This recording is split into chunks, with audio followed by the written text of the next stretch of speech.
Welcome to another episode of AAA or Ask Autocar Anything. Now, we've been answering your questions in the magazine for over 2 decades. Now, we're answering them online on our website, and some of them are making their way to YouTube as well. And today, to answer another selection of questions, I'm Gavin D'Souza. I'm Sergius Barretto. And I'm Lenny Disa.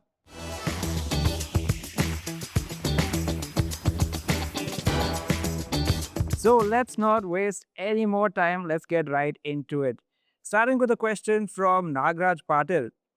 Nagraj says, I'm planning to buy a Hyundai Creta automatic in 2026. I'm not interested in the upcoming version as I don't like its design. However, I am confused between the petrol and diesel variants because of the government's future fuel blending policies such as E30 and the uncertain long-term future of diesel vehicles. At the same time, I feel like diesel is unlikely to disappear completely given its widespread use in commercial vehicles and trucks. I live in a tier 2 city and occasionally travel to Bangalore and Pune. I'm also concerned about whether E30 fuel could cause any issues for vehicles that are only E20 compliant. Ideally, I feel the government should continue to offer E20 as a standard fuel option. Considering these factors, would you recommend the petrol or diesel Creta automatic? Kindly guide me. Sergius, you want to take this one? I think, there is a lot of confusion, of course, with, all of the talk on the various blends of petrol. E20 is, of course, the base. There's talk of E22, E25, E27, E30, etc. And then, of course, you have the flex fuel, which is the 85, E100. But I can see why Nagraj is kind of confused and is therefore, afraid of petrol and thinking maybe diesel. But well, there's also talk of diesel being blended, right, with isobutanol. I think there's complications in sort of every walk of automotive life right now. True. So it's diesel is not a safer bet if you're worried about blending in fuels. In fact, what I would honestly recommend you to do is pick the car that suits your needs, right? So if you are doing primarily short runs, go for a petrol. A diesel really makes sense financially. If you're driving a lot, you can recover your sort of higher investment because diesels cost more than a petrol. You also need to run a diesel at least once in, I would say, 2 weeks for a run of about maybe 20-30 minutes at speeds of 50 and 60 kilometers. So like your typical highway trip, you've got to have this one highway run at least, or a high speed run once in every 2 weeks to burn off the soot that is accumulated in your DPF. Now, this is a big issue with modern diesels today. With the emission controls in place, you need to have this sort of filter there. And if you're doing merely short runs, the filter doesn't get hot enough and it doesn't burn off the soot ever, right? So then you'll have a warning on the dashboard. You'll have to forcibly run that cycle, or if it gets clogged, take it to a service center. So really, if you're driving a short, medium runs, petrol is fine. Otherwise, opt for the diesel. Now, coming to the blend query, and like he says, he's worried about the blend and feels that the government should continue offering E20. Yes, the government will always offer a standard fuel. It may be E22, it may be E20. We don't know that as yet. However, if it does go above E20, you still should be okay. Not perfectly fine, but okay. Now, there are two parts to this. One is performance and the other is material damage. So from performance, there is no guarantee once you increase the blend, to E22, E25, that performance will stay the same. One thing we know for sure is the mileage will drop.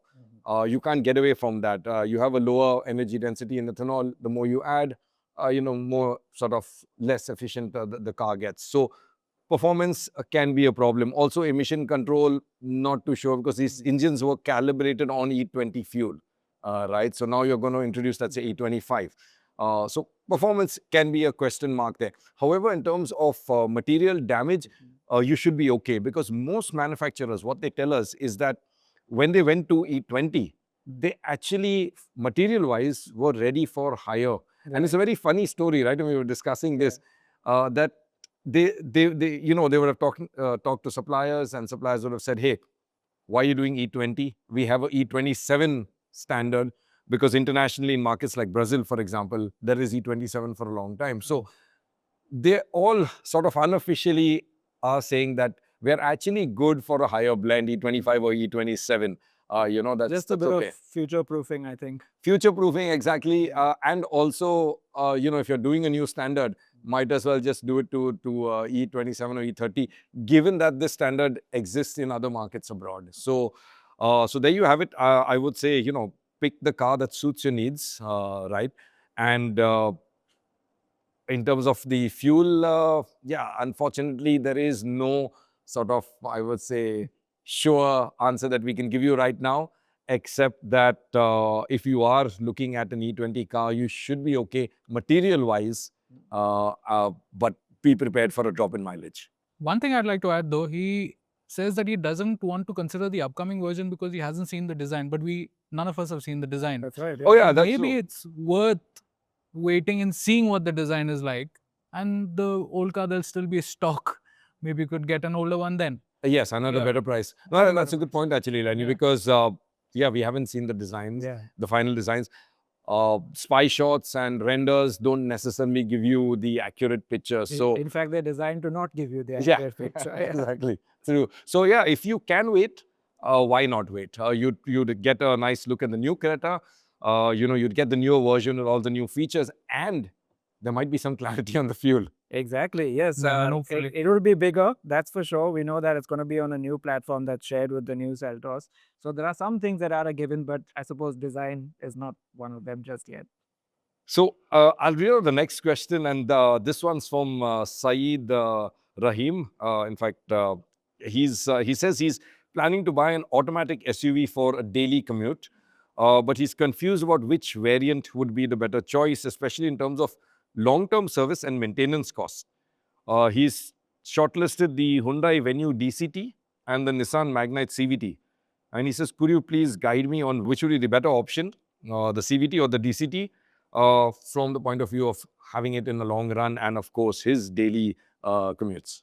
Between these two, for a daily use scenario, I think I would pick the Magnite CVT as the better option. The CVT just, if it's a daily use car being used in the city primarily, the CVT just works that much better. It's smoother, it's just seamless, there are no gear changes as such. It just makes your life a little bit easier than a DCT would. A modern DCT is still quite smooth, but it can occasionally hesitate. There'll be some jerkiness when you're taking off. And especially if you're in heavy stop and go traffic, there is additional wear that you're putting on the clutch, which will in the long run probably impact reliability, and it's an additional cost. Absolutely, it can. I mean, DCTs, we've seen some of these DCTs have had issues in stop-go traffic, right? Because there is that constant sort of change of pace where you need the change in gears. And in fact, I think the Hyundai is a dry clutch DCT. right. So there are chances that you could wear it out in the long run. Yeah, and you get signs of heating and things like that. Right. from We've seen DCTs. signs pop up on the dash every once in a while that the clutch is overheating. But again, it really depends on your the traffic around where you live. If it's really very dense traffic, the CVT is definitely the better option. But if it's flowing traffic where you can sort of do a decent speed, you're not constantly crawling or you're not constantly climbing, let's say, a flyover, having to crawl up a flyover with the DCT is a problem. So if that is not the case, the DCT is fine. But for most people, for dense urban packed cities, I would say the CVT is a better choice in the long run. The Magnite, of course, being a CVT, then the drawback comes when you're on the highway. Because when you do floor it, then you get that rubber band effect. The engine drives, you don't seem to go anywhere for a while, and then it takes off. Whereas the DCT is much more engaging to drive. You have paddle shifters depending on the variant or whatever, and you can control the gearbox manually. It's a little more engaging to drive on the highway. It's more fun in that sense. But overall, for everyday city use, I think the CVT, the Magnite CVT, especially with that 1 liter turbo petrol, a great combination of a powertrain. So that would be my pick for you there. I'll go ahead and read the next question for you. This comes from Prakash. He is 47 years old and he's recently learned to drive. He's not that confident behind the wheel, he says.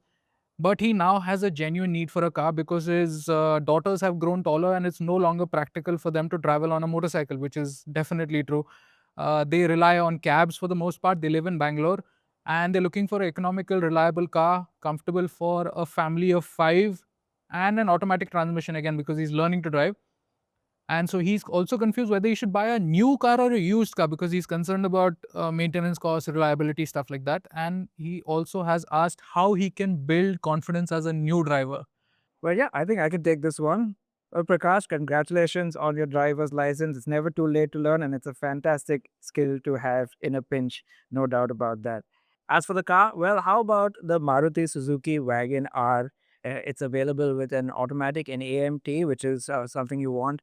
And as a car for a first time driver, it's just an excellent choice all around, I think.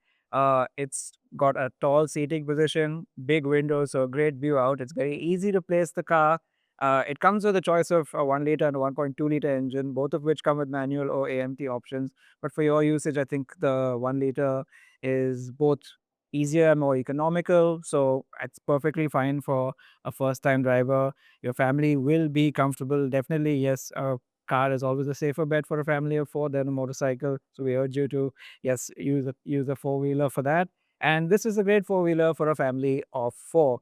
Also, it's a Maruti Suzuki, which comes with a certain degree of peace of mind thanks to the wide service network and generally affordable and reasonable service costs and upkeep costs. So your overall running will be quite reasonable. So you don't have to worry about that with a Wagon R.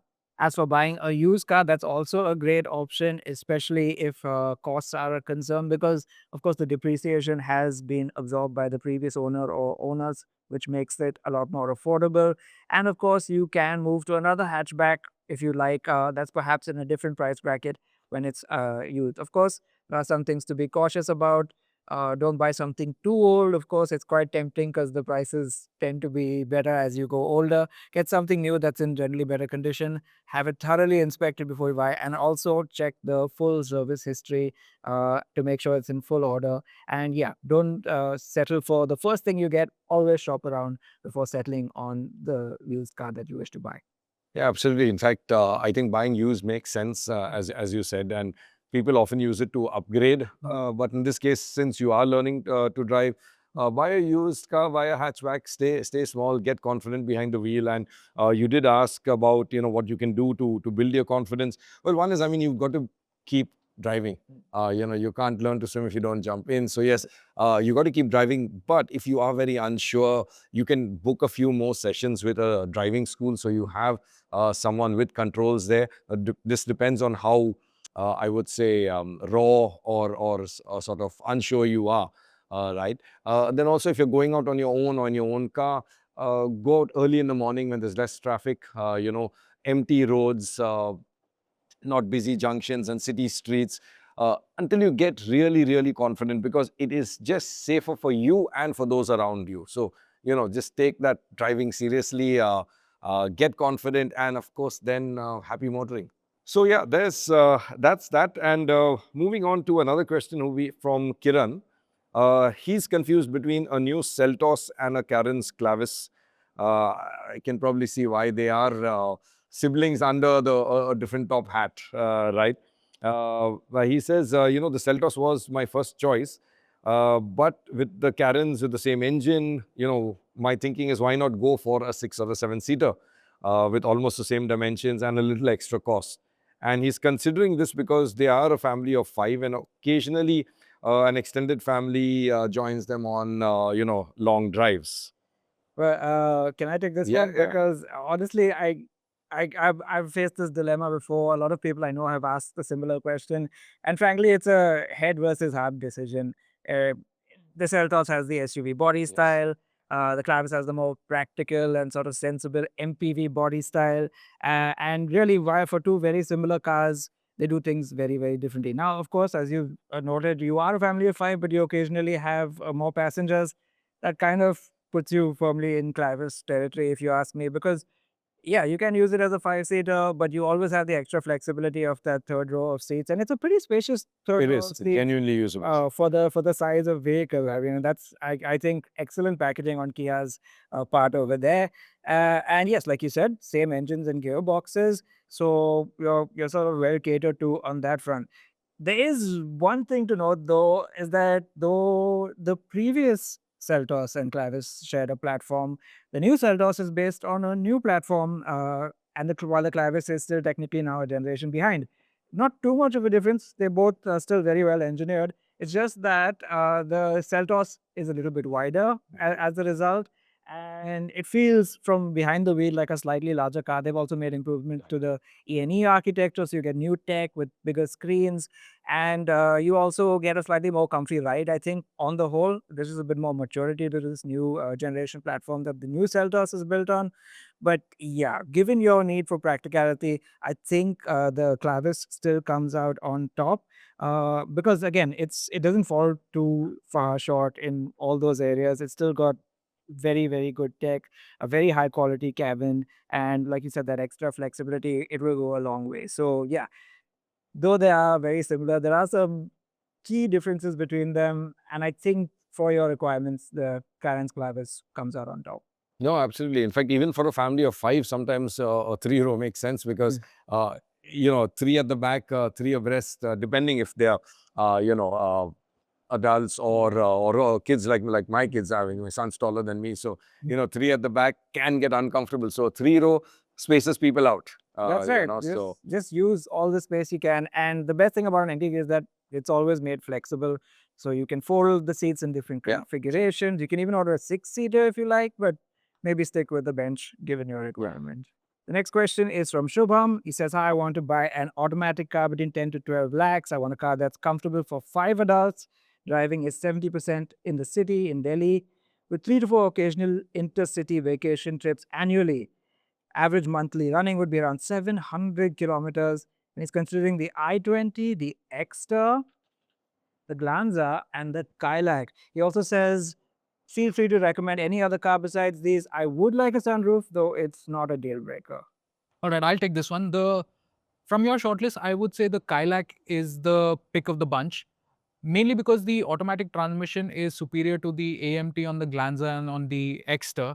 The CVT on the i20 is a good fit for the city as such. But since you will be taking trips outside the city every once in a while, the Kylaq is a very good fit. It is spacious enough for 5 people, although it can feel a little tight in the back seat. Yeah. If the back seat is really a big priority to you, then either of the hatchbacks, the Glanza or the i20, is a better fit. Although you will then be compromising in terms of the powertrain. You won't get a turbo petrol, you won't get a automatic transmission. So a little bit on the ground clearance, I suppose. On the ground for clearance, your yeah. outstation trips. Right. So in that sense, I think the Kylaq is the better fit overall. It does come with a sunroof also if you want one. And compared to all the other cars in your short list, it seems like the most well-rounded all-rounder, in my opinion. yeah, no, absolutely. In fact, you know, I think I always say if you can afford a car with a torque converter gearbox, you know what we call the torque converter gearbox, go for it because it's the smoothest type of automatic gearbox around compared to an AMT, a CVT, or even a dual clutch. Even a DCT, yeah. Yeah, even a DCT. You know, so it's just absolutely seamless in the city, so you don't feel any sort of you know, jerks or head nod like you see in an AMT.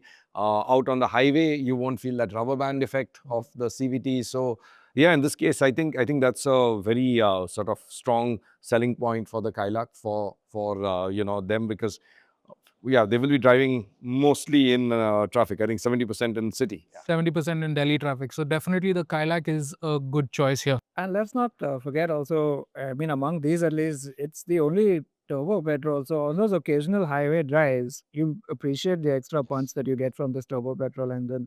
And at your budget, I guess there aren't a whole lot of engines like this. So it might just make your budget, but that little bit counts, I think. True. But then we have to also caution you that turbo petrol can be inefficient, you know, because they're very sensitive to driving style. So if you get on the gas a little bit more, they tend to drink a lot more, and it's not going to be as efficient as, say, the Glanza, right, which is probably the mileage champ here, right? So that's just one thing to keep in mind. Yeah. So if fuel efficiency is a big priority, then you're better off with the Glanza. But actually, the more natural rival to the Kylaq would be the Fronx, turbo petrol, 6-speed torque converter. So if that is something you want to shortlist or consider, that could also be an option for you. But overall, from your present shortlist, the Kylaq is the one to have. Moving on to the next question. This comes from someone who's identified himself as VB. He says he's a senior citizen with orthopedic problems. He would like to buy a sub 4-meter car, an SUV with good suspension for slow traffic on bad roads and in the city.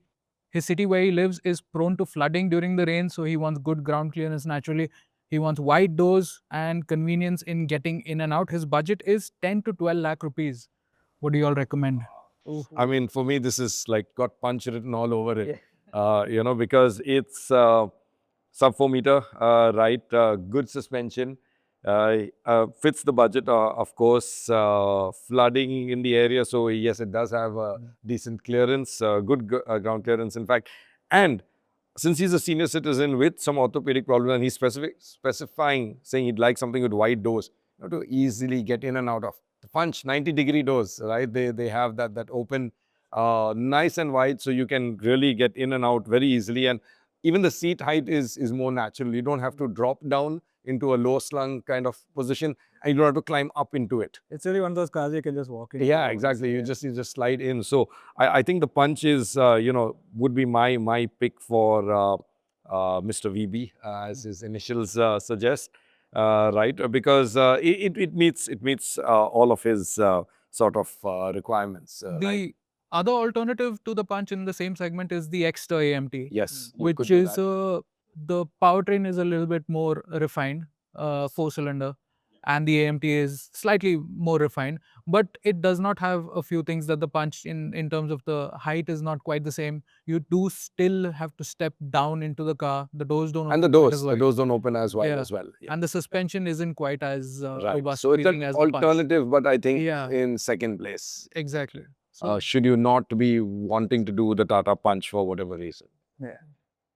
Well, thanks, Lenny. Thanks, Sergius. That's been a great session. And let me just remind you, this is just a small sliver of the questions we answer on our website. We do hundreds of them weekly. We love that you're all writing in, and we love to answer all your questions for you. So please keep writing in. We put a link in the description to where you can submit your queries. And this has been Ask Autocar Anything. Tune in very soon for another edition.